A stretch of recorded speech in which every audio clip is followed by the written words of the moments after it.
Welcome to the Bamboo Method, Investing in the Unseen, a show about what it's like to play the long game. With fast food, 2-day shipping, and so-called overnight success stories, we live in a world that tells us if you don't see results by tomorrow, maybe it's just not worth it. But anything worth building usually takes time. So we're here to ask, what are the things that are worth putting in the work and investing in, even if we don't see results for a long time? Today's guest is Aaron Reay, founder of KeySill, a company shaking up the specialty windows and doors industry.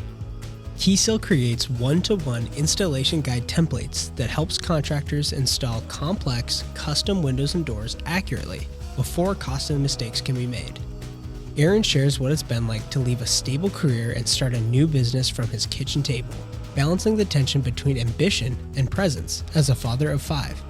From late-night breakdowns to small wins worth celebrating, this conversation explores what it really means to invest in something before the results are visible.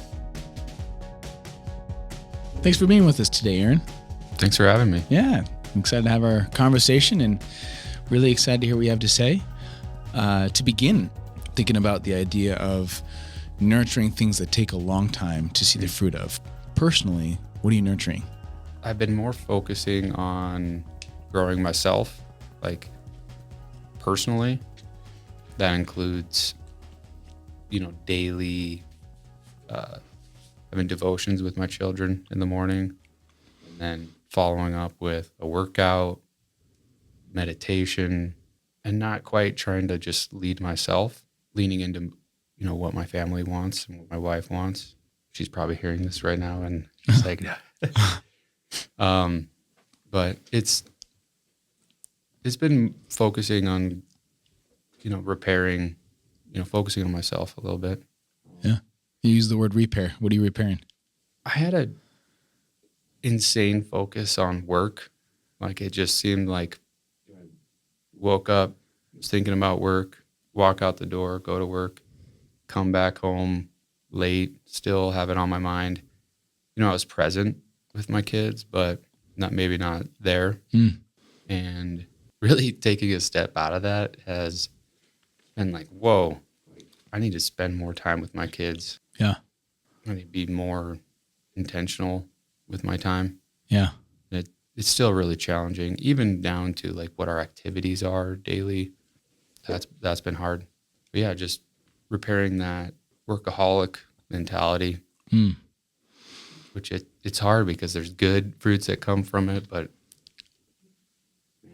there's a lot of time I just wasted. Yeah. And it wasn't worth it. Yeah. Well, good things can become a problem too if it becomes more than it's supposed to be. If we give too much or we're neglecting other good things because of it, right? And so work, I think we're created to work, we're created to create, we're created to do those things and work hard as well. But I think that makes sense if it becomes too much. I'm sure you saw some good fruit, but that can be a tension. What have you were able to identify some of the driving factors to that? What drove me to work? Yeah. Yeah. And not just what drove you to work, but what drove you to work the extra, The extra? Yeah. I have these visions of like a better future, and it's always like if I put a couple extra hours in today, I'll get a couple of hours tomorrow. But then that just keeps getting transferred. I never pay my debt, right? Like I'm always working towards this mission. And the mission when I was at my last company was, be the biggest and the best. And it took a lot of work. Yeah. And there was a lot of bamboo growth there. Like I felt like there's a lot of things I did that took years before but it always seemed like I was searching for more. And once you hit a goal, it wasn't enough. Yeah. But I like reading things where it's like, if you would see yourself now, you've probably already achieved multiple goals. Yeah. I've never expected to be where I'm at now. What about it did you not expect? Like, what are some of those goals or way your life is that you feel like is where you wanted it to be?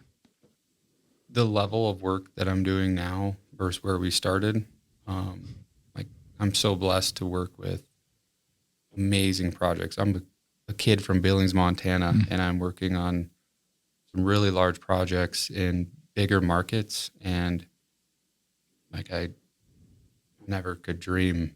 Like I just wanted to do really big things here in Billings, but I feel like I've been called to really spread the love. I love that. Yeah. So maybe there are some good things to the workaholism, but mostly bad. Sure. Yeah, no, I'm sure I think there's good things to what you were nurturing. I know some of what that looked like in the fruit that came of it. And it's not all bad, but recognizing those shifts that can, bring better fruit, I think is a beautiful thing. What does that look like in that transition? Obviously I know there was a big transition with just your career, and that helped probably to do some of those mental shifts and create some structure adjustments, but what has helped you shift from this like drive that it's like, I need to hit the next thing. I need to hit the next thing. I need to hit the next thing to, okay, there's actually maybe a little bit more of an appropriate pace and I want to spend time with my family more. How do you do that? You have to be committed to it. Like this summer, I had to be like, we're going fishing on Thursday and Friday. Like we're just doing it. I got work to do, but we got to go fishing. The summer's short. Being intentional with your time. I've been thinking about right now, it's like there's even more time you could spend with your family. Mm-hmm. There's always time. My wife gives me a hard time. She's like, we always like to sit and watch a movie, but you sit at the kitchen table. I can't watch movies. I just fall asleep. So instead I got to go sit down with them and just hold my eyes awake because it just means so much to them to be together in that moment. But really, you got to be intentional about spending time with your family. It's not always natural. Yeah. And it should be natural to spend time with your family. Yeah. It's hard when you have a lot on your mind, right? Yeah. and it can feel like there's a lot of things to do. Are there things that you do, tangibly, daily or weekly that help you shift your mind to being present? I think the daily devotions with my kids, that's something recently, the last few months, just spending time with my kids and reading with them and, talking about Bible verses that we discussed and, kind of asking them to get involved in it. Mm-hmm. I really thought it was something that they weren't into, but every morning they've been getting up out of bed and they make sure. Even one morning I was working late. I was working till like 2 a.m. and they came into the room and I'm like passed out and they're like, "Are we not doing devotions?" And that was pretty cool. That was a pretty cool moment. I didn't get up that morning, and that work stuff will creep into what's important. That's been a big thing for me, is just spending time with them. Oh, they crave it, right? Yeah. They just crave, the couple of things you mentioned with the movie and the devotions, it sounds like they just crave that time. Mm-hmm. And it's so important. And I don't think it has to be that, big or significant. It can seem insignificant to just do devotions with them regularly, but clearly it was meaningful to them. Yeah. That's cool. I love that. Well, I love the shift that you're making and being more present as a dad. You're a great dad. And I know you being there even more with them is a big deal. And just super excited about what you have ahead, even for your business as well as your family. And with that, I'd love to shift to the business side of stuff. Professionally, what are you investing in that's taken time to see any fruit for? So right now, like on the Prove It Tour, I call it, I have just daily call potential installers, dealers, trying to get in the door with them. And I've kind of opened up a wide gate because I almost like absorb knowledge from everyone else. Like these ideas don't just come from me, but it comes from others and their challenges in the field, mostly calling and trying to figure out how to get my product to make the most impact. Right now, I could be working on a bunch of smaller projects, but my focus is to really get this into the hands of bigger manufacturers, because I believe that'd be the biggest influence. Mm-hmm. So it's been calling, and also is designing every day. I'm designing and working through solutions for people, sending mock-ups to manufacturers, mock-ups to installers, getting their feedback. Wow. So a lot of calling, a lot of conversations. When those calls that you talked about, are you trying to pitch or are you trying to get information? Both? It's definitely a pitch, and it's helped me craft my pitch. I don't think of myself as a salesperson, just a big window nerd. And so I learn a lot from other people. And so when I'm explaining it to them, over the phone, they may be sitting at the job site and they may be like, I'm explaining to them, trying to graphically put my product in their head, and I'm like, hey, go to my website or go to my Instagram to check it out. And that's where I practice pitching to them, and then they throw ideas back at me. Yeah. So that's really shaped a lot of my product. Give you some input on like, hey, what about this? What if it was like this? Yeah. This is how we do it. What if you shaped it this way? Okay. Do you have like a daily or weekly goal of people you want to call? What does that process look like? How do you keep yourself doing it? I'm sure there's a lot of rejection. Yeah. How do you keep at it? And is there a structure that you're following? I guess there's no structure for calling. We're printing a lot, so I'm constantly at the printer, and like my cadence of printing is very different. So when the opportunities that arise, you talk to one guy and then they're like, hey, you got to talk to these 3 people. And then you're on the phone messaging them, LinkedIn, trying to get connected with those guys. And it's like chasing a rat or chasing a tail. It's hard figuring out. I thought I was very knowledgeable in the window industry, and then now I'm like, my knowledge has exploded from just calling. But every day I call. Every day in the morning I try to should probably put a number down, but I try to make calls every morning, follow up on jobs, follow up on potential clients, and then usually after lunch I'll dig in and start a new project. A lot of these are being done by draftspeople, and then I come in and check it and clean it up. And for me, in the growth, has just been calling and introducing myself to the folks that need to hear the message. Is that intimidating? I have been in some intimidating conversations. Some people that are noticeably smarter than me. Sure. They're asking me questions that are definitely above my pay grade. I don't find it hard to call people, but when I start talking to a guy that is a really good salesman, it's tough, because I'm not a salesperson, and I know my product well, but if I had it all figured out by now, it would be bigger. But yeah, the people who are, I just talked to a guy the other day. I was like, okay, it sounds like you're not my client. And he's like, no, I'm just being a devil's advocate, because I've been pushing him really hard. He's like my ideal client. He'd push back so much. And I was like, you don't seem like my ideal client. He's like, no, I just got to be a devil's advocate, man. And I got to sell it to my uppers.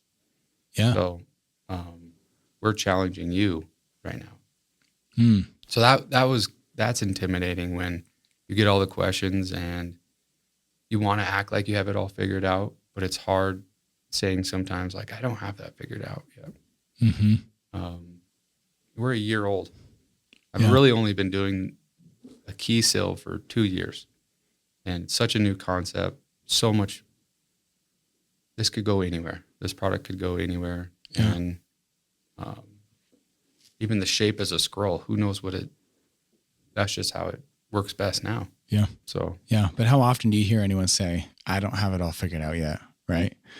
I mean, that's a can feel like you're, everything's going to fall apart if you even admit that in any sort of professional setting. Totally. Yeah. So I get that. Well, it's cool. I love the continued humble push to just have conversations. It sounds like it's paying off. Sounds like people are receptive to it and want to actually have a conversation back. Yeah. To give input, ask questions, and give you some time in that. What do you feel like you've learned most in just that whole, like, I'm going to call people, whether about yourself or about the product? I learned a lot about the industry and how it works. I thought I understood, but now I've got a much better understanding, and there's probably so much more to learn. I have learned that I'm resilient. Talk about that a little bit. I've been doing this for a year, calling people and working on my pitch, and it's taken a long time to get people to be like, all right, send me a mock-up. Okay, we've been talking for a year. Send me a mock-up. It's taken a long time to get to that point. I feel like if I would have stopped, it would have been years before they actually had one in their hands. So Why'd you keep calling? I believe in my product, and I believe I'm solving a lot of problems for my customers and the industry. And that's a hard thing too, is not trying to communicate how many problems you're solving, because I want it to be simple, to be understood. Yeah. But I just kept calling because what's the other option? There's no other option. I've gotten in the door with some manufacturers where I'm like, okay, and I've had to back out because I'm like, your mission for your product is different than what I believe in. So I'm going to take back. Like, I was approaching you, and then I realized and had to take a second and be like, nope, we're not the right fit. You're not the client I want to bless this product with.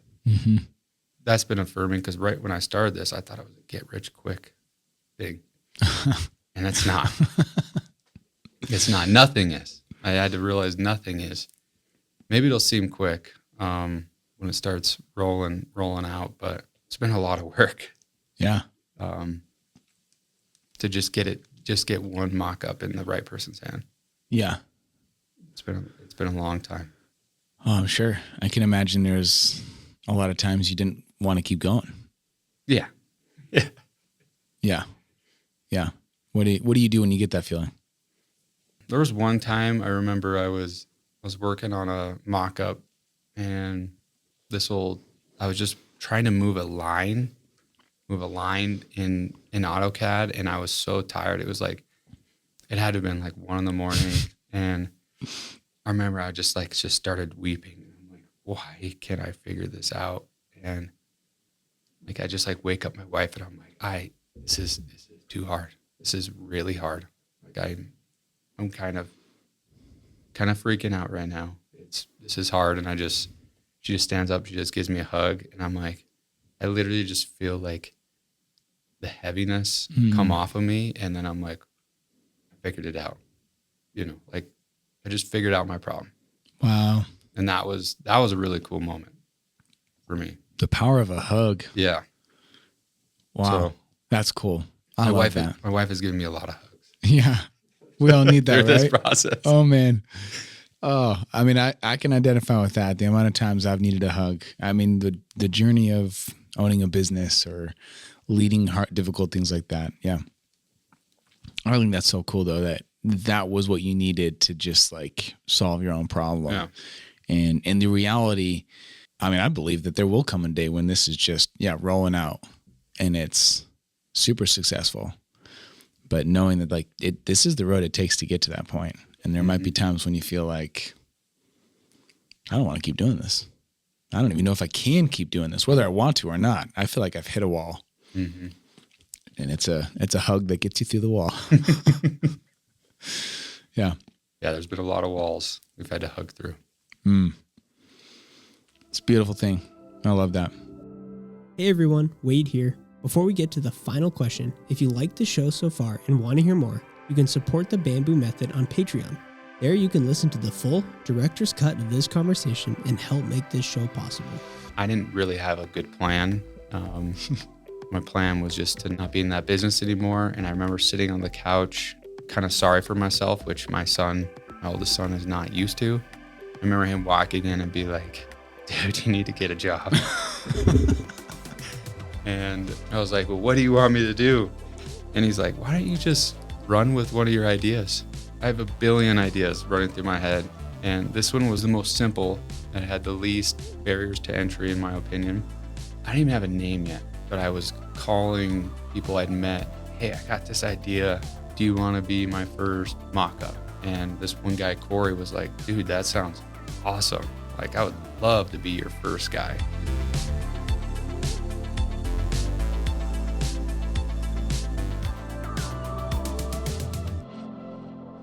Well, finally, I'd love to ask you, what are you nurturing that you wish you weren't?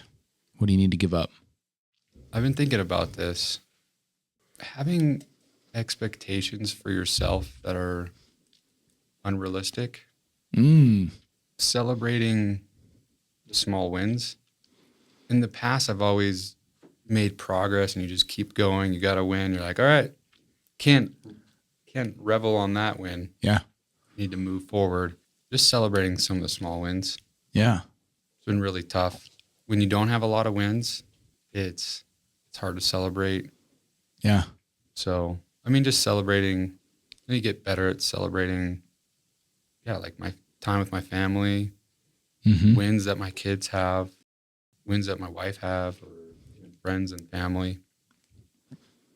Just need to be better about celebrating the small things and lowering my expectations for others. I didn't think about that till right now, Sam. I love it. That's a great answer. I mean, celebration's such a big deal. We've had this conversation before. Celebration's a big deal. Yeah. And it's a thing that is commonly missed, I think, in our society, but also just in leadership, right? There's always another thing. Mm-hmm. And it's a bit full circle with what you were talking about of the workaholism and just keep pushing. And so I love the idea of lowering those expectations to see what is truly significant, the moments that you get to spend with your family. So what comes to mind for the small wins that are significant that you want to celebrate or have been celebrating? I've had many small wins where I almost celebrate because I'm like, this is it.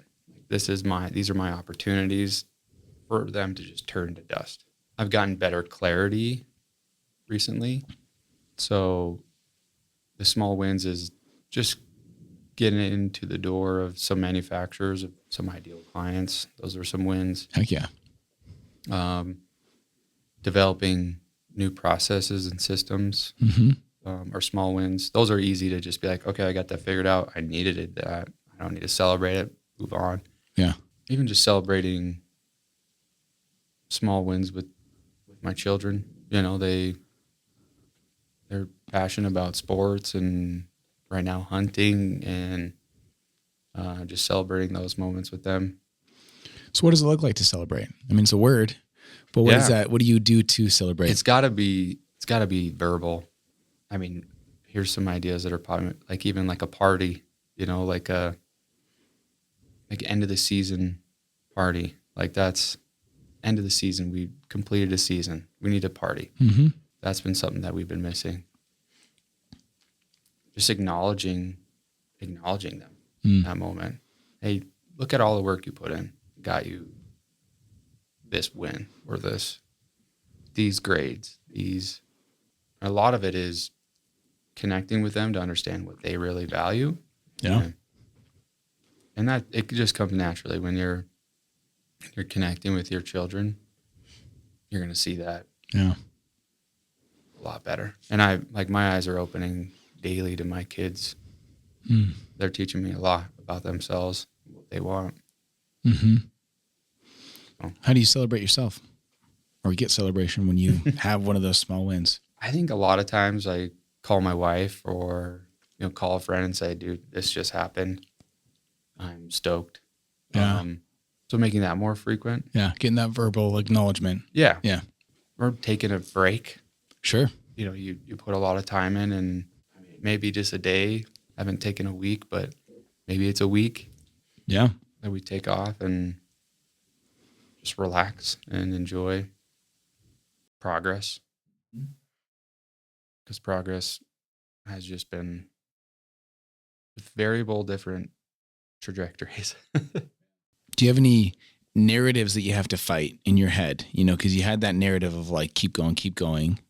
And now you're trying to transition. There's a bit of a mindset shift. What does that look like in the battle in your head as you're like, I'm going to celebrate the small thing? Is there still a voice that says, no, that's not, you got to keep going? I'm a perfectionist, obviously, for a guy who's creating one-to-one alignment guides in the field. Just accepting that nothing's perfect, and sometimes the good stuff comes when it's not perfect. I'm not a perfect person, and my kids aren't perfect, and just accepting like, hey, you got to win. And I'm not going to even mention the I'm not even going to critique some of the other things that aren't necessary right now. So even in my work, I just had a big mock-up go to a client, and oh crap, like as it prints out, I'm like, that's imperfect. And it was just really hard, but it was a win because we got it done and on time to the client. And they didn't even recognize the imperfection. Very proud of it. So just removing that perfectionist mentality.